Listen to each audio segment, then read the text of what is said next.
You have 6 minutes and the floor is yours. Thank you, Chair. Thank you, Minister and officials, for being here. Minister, it just strikes me, everything that you just talked about, it seems to suggest that you yourself haven't been in power for 9 years.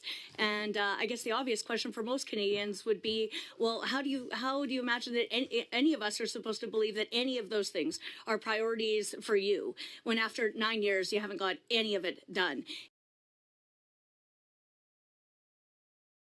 And if you're so confident, now you want to fight the Conservatives, you want to fight the NDP, you want to fight whoever, then just call a carbon tax election and let Canadians actually make this decision for once and for all. But I just have a general question to start with you. You know, if you're a seller of a product, do you believe that having more customers is better than having one? Thank you, honourable member. I would say we have been in power for 9 years. We've made enormous progress. The Smart Renewables program, for example, actually has 71 different projects that have actually generated 2,700 megawatts of power. But what Canadians want to understand is why you are obstructing the work of Parliament, why Parliament is wasting millions of dollars doing almost nothing every day because the Conservatives simply obstruct everything that's happening. Minister Wilkinson, we have a point of order. I'll ask you to hold 1 second. Go ahead on a point of order, Mr. Bruson. I'm just asking, the Minister was providing an answer and Ms. Stubbs kept on interrupting. It makes it really hard to actually hear the answer. So, Mr. Bruson, thank you for a point of order, and I'm glad we've able to raise this right off the top because we want to make sure that the individuals asking the questions ask the questions and the minister has appropriate time to provide an answer. And I would hope that members do not interrupt the individual asking the question, but also the minister who's responding to the question asked. So if you can give him an appropriate amount of time to do so, I think that would be greatly appreciated, and we'll have a smooth meeting accordingly. Thank you, Mr. Bruson, on a point of order, and I am. Do you have a point of order, Mr. Falk? Yes, on a related point of order, I think when the minister's asked a succinct question, he should give a succinct answer. So, Mr. Falk, thank you for your point of order. I'd like to acknowledge that he was just getting into giving an answer before he was cut off. So I want to make sure that we have the ability to ask and answer. I will go back to you, Ms. Stubbs. Sorry, point of order. Sorry, we have a point of order from Mr. Angus. I don't want to give anybody advice with my old grey hair, but my Conservative colleagues keep ruining their clips by doing points of order. I'd say let's just carry on. Thank you. Minister, do you believe it's better to have more customers than one? Minister, do you believe it's better to have more customers than one? It's exactly the reason why we actually built the Trans Mountain Pipeline, which you folks couldn't actually get built, is to ensure that we actually had access to Tidewater to be able to actually sell our products to other markets. So after 9 years, what actually happened is in the first 2 years of your government, you killed the 2 private sector proposed dedicated export pipelines, one to be able to export to Asia, one to the East Coast, which would have secured energy self-sufficiency for Canadians and secure export markets in Europe. In fact, TMX now has only just started operating, and within 5 years, Canada will be out of pipeline capacity altogether. It is because of your policies that Canada now, in 2023, is still dependent on the U.S. as a #1 customer for oil and gas, while the U.S. since 2015, in every Democrat, then Republican, then Democrat, then Republican administration, has turned the United States from a net importer of oil into a net exporter, Canada's biggest competitor, while because of your anti-development policies, they are still Canada's biggest customer. How can you be proud of a track record that helps create jobs and build pipelines, sends money and investment into the United States while leaving Canadians broke, poor, and jobless?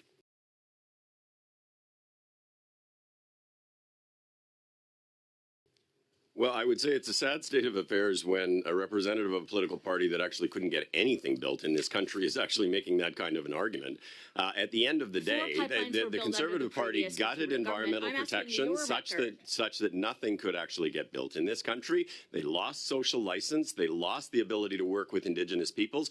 It was this government, through the work that we did very proactively, particularly on the Indigenous side, that actually managed to get the Trans Mountain Pipeline built, but also major projects across this country. country. Except you killed the Northern Gateway Pipeline, of which every single Indigenous I think most folks community supported and had mutual benefit agreements that you took all away from them when the Prime Minister vetoed it without any consultation. Can you at least by now answer the question, how many oil and gas jobs will your one of its kind in the world production cap kill? It's going to create tens of thousands of jobs in Alberta when you actually are going to see large-scale CCUS projects that are going to be built in Alberta, that are going to be operated in Alberta, methane reduction technologies that have already driven significant job growth in Alberta. You are going to see significant job creation associated with the path. And that is exactly why you hear from workers that they actually think this is a good thing. Rather than letting companies that are making enormous profits simply distributed back to shareholders, Minister, this is actually going to ensure they invested in Canada. You're talking about jobs in the future. 300,000 Canadians since 2015 have already lost their oil and gas jobs because of your policies. The Conference Board of Canada, S&P Global, and Deloitte says your first of its kind in the world, not a cause for celebration, but instead a cause for caution, says your cap will kill between 100 to 150,000 jobs over the next 15 years. So I guess the question is simple then. Do you believe the Conference Board of Canada, S&P Global, Deloitte, the Canadian Chambers of Commerce, and all of the other experts and economists who have come out to say your oil and gas cap, exactly as you intended to do, will kill hundreds of thousands of jobs? Do you think they're wrong? I do, actually. They were basing their analysis, first of all, on a regulation that didn't even exist. Second of all, one of the assumptions they made was that oil and gas companies would do nothing to reduce their emissions. The only person who in this room, or the only people in this room who actually think that's a reasonable thing to say, are the climate deniers who maybe sit on the conservative benches. But I would say, you know, Paul, an oil sands worker from Fort McMurray, said the oil and gas companies are taking our money and bringing it out of the province right now. All these companies are just raking in the money, taking it away where it can be invested. If it's a pollution cap, if it's carbon capture, there you go. That's an investment. That's more money that you keep here. And that is exactly right. Minister, you mentioned Indigenous opportunities and jobs, and I certainly have been an advocate over the past 10 years since I've been elected for job opportunities and economic prosperity for Indigenous people, reconciling action so they can move from surviving poverty to thriving in prosperity for the benefit of the entire country. Do you know how many Indigenous people are employed in Canada's oil and gas sector?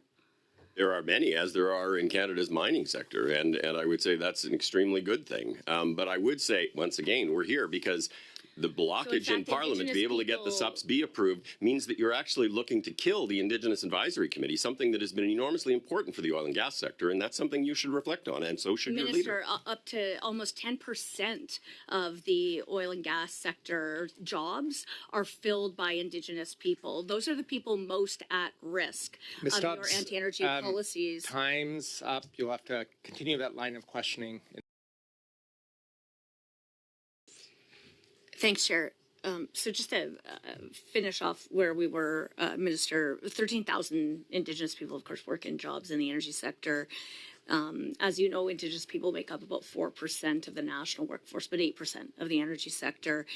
Indigenous people make 3 times more in the oil and gas sector than they do in other sectors. Indigenous women in particular make very much more than others in other sectors. There are lower unemployment among Indigenous people in the oil and gas sector than the rest of the economy. And so I just wonder, how is it that knowing that the oil and gas cap, because every expert says so, will kill hundreds of thousands of Canadian oil and gas jobs, how can you possibly justify bringing through policies that will kill the jobs, the livelihoods, and the future aspirations of those people you always say you care about most? Well, I mean, Ms. Stubbs, that's just factually untrue. And in fact, the way in which the oil and gas cap is defined is we expect to see a 16% increase in production, not a decrease in production, an increase in employment, not a decrease in employment. And we've brought forward mechanisms like the Indigenous Loan Guarantee Program, which is sector agnostic, to ensure that Indigenous people can participate not just as workers in the sector, but as owners in the sector. That is absolutely a fundamental part of what we are working to do. Minister, your claims that it will create jobs and increase production make just absolutely no sense, because after 9 years, your government has left Canada completely landlocked, dependent on one customer, the United States, which is now our biggest competitor. Within 5 years, Canada will be completely out of pipeline capacity. Therefore, production will be cut. Therefore, oil and gas workers will lose jobs. Therefore, a priority group among them who will be hurt the most will be Indigenous workers in oil and gas. It is deeply alarming that the Natural Resources Minister of Canada seems to have no clue about that. And I guess then you don't really care that Dale Swampy from the National Coalition of Chiefs says, quote, if the federal government continues on its path with C-50, a just transition, which you know will kill 170,000 oil and gas jobs immediately because your own memos told you so. And he says an emissions cap, which is a productions cap, and other crippling legislation will cause an energy crisis that will have catastrophic effects on our people, especially those living on reserves across the country. Shame on you. But let's talk about LNG, because of course it's you and your government who seem to be the only people in the world who think there's no business case for Canadian LNG. How many countries, Minister, have asked for LNG from Canada? First of all, I would say it's the How height many of countries hypocrisy have asked for for a LNG member from of a party Canada? that actually could never get a pipeline to Tidewater built to actually be saying Four that we're pipelines were somehow built at under fault for the Canada, fact that there's under actually the still a former significant Conservative amount of government. oil going to the United States. We are the first government that actually was able to get a pipeline built, and that's because we respect the actually environment killed and the we two respect private Indigenous sector peoples, unlike the proposals conservative, to the export Harper markets. conservative governments, which That were did not respect proposed either. under the former Minister Conservative Wilkinson, I'm government. asking you to hold there. Colleagues, we need to have one individual speaking at a time, the individual asking the question, and the minister to have an opportunity to answer the question, because it makes it very difficult for interpreters to interpret when we have multiple microphones on and multiple folks speaking. So please feel free to ask your question, but please provide the minister enough time to provide a response. Great. The question so I'm was gonna go how back many to you. Great. The question was how many countries have asked Canada for LNG? That's a There, real- there have been 6 LNG projects that have actually proceeded to the decision stage during the 9 How years many we've been in government. countries have 5 asked have been Canada for approved. LNG? One that was rejected by the government of Quebec. The answer is 7 countries have asked for LNG from Canada: Germany, Poland, Japan, Ukraine, South Korea, Greece, and Latvia. Your prime minister, your government said there is no business case. So in fact, Canada is exporting 0 LNG right now. But in the exact same time that you guys have been in government, the U.S., of course, has skyrocketed ahead to export LNG. Then the Biden administration announced a pause. You still dithered and delayed and roadblocked Canadian LNG out of Canada. Mexico went to race ahead. Now, in addition to the tariffs that Trump is threatening on Canada, he has also said they're going to ramp up exporting LNG again. How on earth, Minister, can you justify your anti-development and anti-energy policy that send $500 billion in businesses and investment from Canada to the United States, creates jobs, builds critical infrastructure, helps export from the United States while landlocking Canada, killing our GDP, doubling housing costs, doubling food bank uses, skyrocketing the costs of all essentials, and killing Canadian jobs?